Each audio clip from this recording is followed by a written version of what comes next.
अगर आप दिल्ली में रहते हैं तो ये कहानी आप कभी नहीं भूल पाएंगे।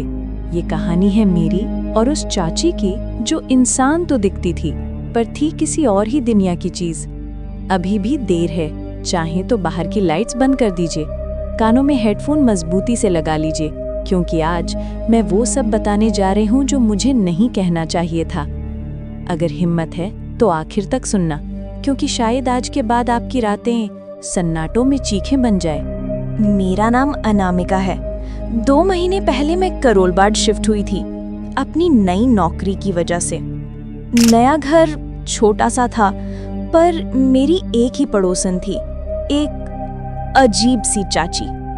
लोग कहते थे रात में उस चाची के घर के सामने मत ठहरना, पर मैं शहर में नई थी, किसने माना होगा। पहली ही रात मैं सो नहीं पा रही थी। रात के लगभग 2 बजे थे। मैं पानी लेने उठी और खिड़की से बाहर देखा। अंधेरी छत पर चाची खड़ी नहीं, हवा में तैर रही थी। उनके बाल नीचे नहीं, हवा में ऊपर की तरफ उठे हुए, जैसे गुरुत्वाकर्षण भूल गए हों। मैं डर के मारे पीछे हट गई। पर अगली सुबह जब चाची मिली, वो बिल्कुल सामान्य दिख रही थी, जैसे कुछ हुआ ही नहीं। उन्होंने मेरे चेहरे की तरफ देखकर धीमे से मुस्कुराया। वो मुस्कान जैसे किसी की भूखी नजर हो। नहीं हो ना बेटा, रात को खिड़की बंद रखा करो। उनकी आवाज मेरे कान के अंदर तक उतर गई। मैंने मजबूरी में हाँ कहा, पर मन में डर की चिंगारी जल चुकी थी। अगले कुछ दिनों में अजीब अजीब चीजें होने लगी। रात होते ही मेरे कमरे में फुसफुसाहटें सुनाई देती। इधर आओ, चाची बुला रही है। एक रात तो खिड़की खुली और चाची ठीक बाहर खड़ी थी। अंधेरे में उनकी आंखें लाल चमक रही थी। वो बोली, 1 कप चीनी मिल जाएगी? आधी रात को मीठा खाने का मना हो आया। मैं डर के मारे कांपती रह गई। दरवाजा बंद कर लिया। चीनी देना तो दूर की बात। करीब हफ्ते भर बाद मेरी दोस्त रिया मिलने आई। रिया ने कहा, यार ये मोहल्ला कुछ अजीब है, यहाँ बच्चे बहुत कम दिखते हैं। मैंने सारी बात बताई। रिया हंस पड़ी, अरे तू भी ना, ओवर थिंकिंग क्वीन। पर उस रात जो हुआ, उसके बाद रिया ने कभी मजाक नहीं किया। हम दोनों साथ सो रही थी। अचानक दरवाजे पर जोरदार खटखट, 3 बार, ठक ठक ठक। रिया उठकर देखने गई। मैंने रोका, पर वो ना मानी।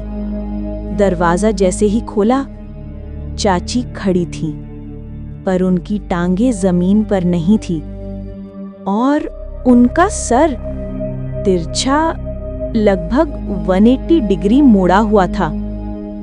उन्होंने रिया को देखते हुए कहा, मेरी चीनी तो तुमने दी नहीं, चलो खून ही दे दो।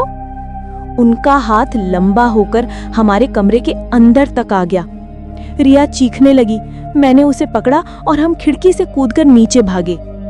नीचे पहुंचते ही देखा, चाची ऊपर से दीवारों पर दौड़ती हुई हमारे पीछे आ रही थी। पैर नहीं चल रहे थे, वो हाथों और टेढ़ी गर्दन के सहारे तेजी से रेंग रही थी। हम भागते भागते मंदिर पहुंचे और जैसे ही हम मंदिर के गेट के अंदर घुसे, चाची गायब, बस एक बुरे सपने की तरह।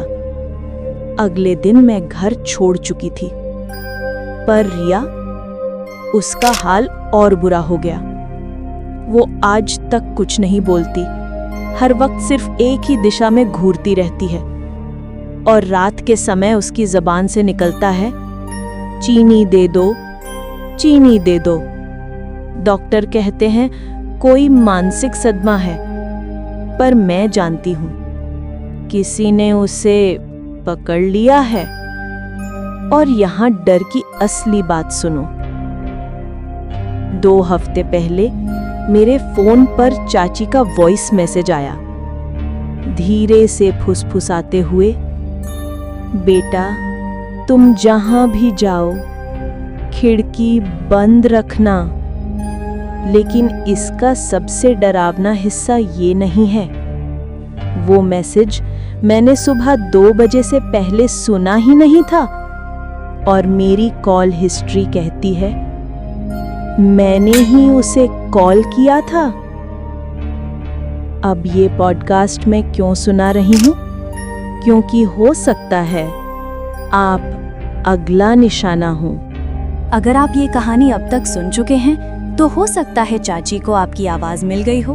बस एक बात याद रखना, आज रात खिड़की मत खुलने देना, कहीं वो आपसे भी चीनी मांगने ना आ जाए।